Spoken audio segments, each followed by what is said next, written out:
teaching math and sciences. Teachers often use various tools to help students understand concepts better. So the first one of the important type of tools is the instructional charts. Are you familiar with the instructional charts? Huh? So let's discuss about the instructional charts. It is the one important tool in the computer-based tools. So instructional charts are visual aids that help present ideas, concepts, or process. They can be in 2D, like printed charts, or enhanced to 3D or 4D using technology. So, ang tools na ginagamit sa instructional charts, there are some technology tools you can use to create these charts. So the first one is this one. Are you familiar with that? Yes. Yes. The Microsoft Word. Alam na natin kung ano yan. And then the Excel and also the PowerPoint.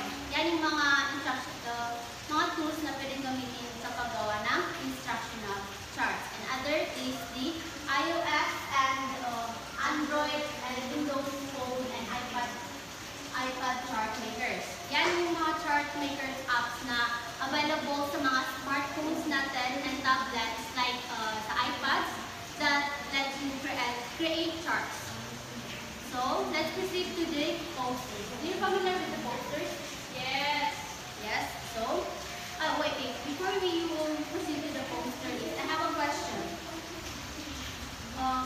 Bakit kailangan natin gamitin yung mga tools na ito?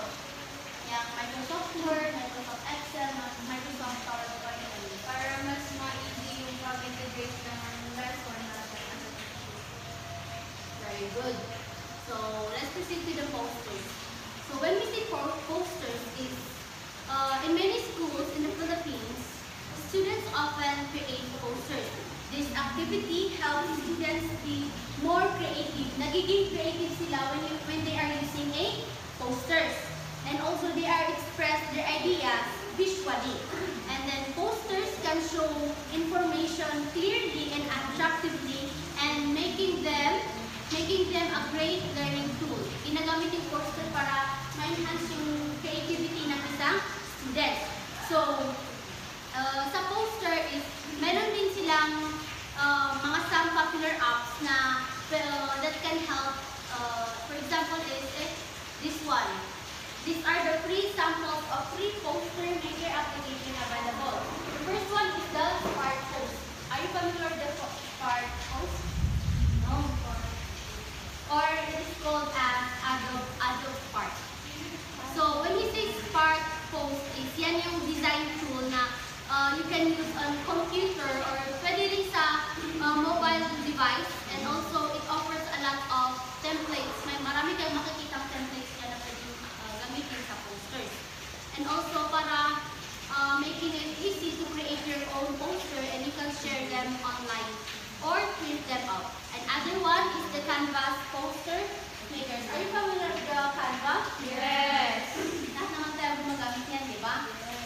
Then, let's proceed to the black posters. So, when we say black posters naman is, yan yung, pwede kang mag-upload dyan ng image and turn it into a large poster for free. Parang, pag-kuhan yan na convert yan sa mas malaki. So, you just choose your options and download it and print it out. This is a great for making big costume poster. Parang gina-convert yan sa image para makanasin. And other some free samples of poster is the Postereni. Postereni naman is yan yung it combines new technology like artificial intelligence, mga AI. May isa siyang app na AI na parang it helps you to design posters in fun and unique way. And then the other is the Poster My Wall. So, ang Poster My Wall naman is it's a website that a lot of amazing templates, marami din itong mga templates na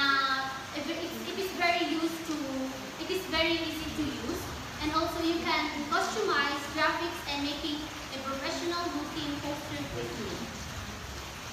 So let's proceed to the math drill apps. Are you familiar with that math drill app?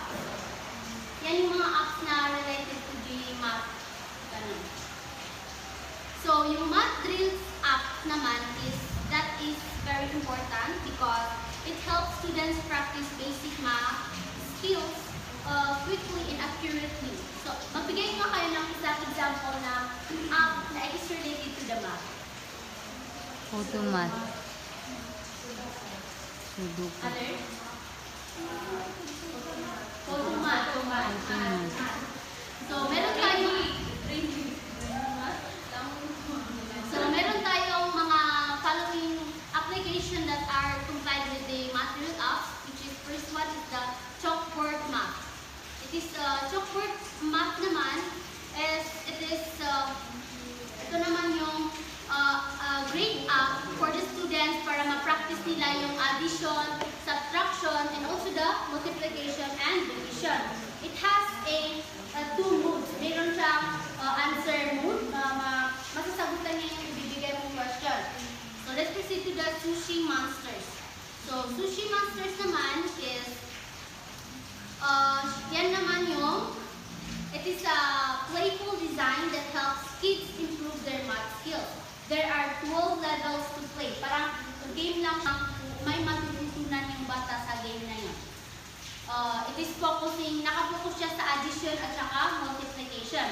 And this learning math, exciting and interactive. Dito yun sa Sushi Monsters. Then let's proceed to the Dragon Box Algebra. Yung Dragon Box Algebra naman is yan yung app na matutulungan na yung bata para ma-learn yung from the word algebra and problem solving skills. So para ma-enhance dyan yung critical thinking ng isang bata. And it offers different levels of difficulty so that the students can work at their own understanding. So the other application in math drill app naman is the Reflex and Operation Math. So yung Reflex naman is it is a unique app that adapts to each student's skill levels. It is suitable yung mga bata na pwedeng gumamit ng Reflex naman is yan yung nasa age siya na 2 to 8 years old. And it is provide a personalized learning experience. Yung sa Operation Math naman is yan yung app na this app turns math practice into a game with a 105 type mission. Parang may mission yan para nakapokus din siya sa yung addition, subtraction, multiplication, and division. Then, diba sa Reflex na 2 to 8 years old. Sa Reflex na dito naman is 9 to 11 years old. Let's proceed to the science apps. So, science app naman is ito yung mga app na pwede mong gamitin related to the science. There are many great science apps that can enhance students' understanding of various fields in science. So, meron tayo dito mga examples. First one is the Go Sky Watch Planetarium app. Parang yan yung app na you are discovering. Parang pukalyukan sa outside. Parang pag-ilay sa sky. Ganun. Parang pag-explore scan yan in the night sky. Hindi na Go Sky Watch Planetarium app. And you can point your device at the sky to identify the stars and also the planets and also the constellations. So let's proceed to the Human Body app. Yung Human Body app naman is yan yung app na parang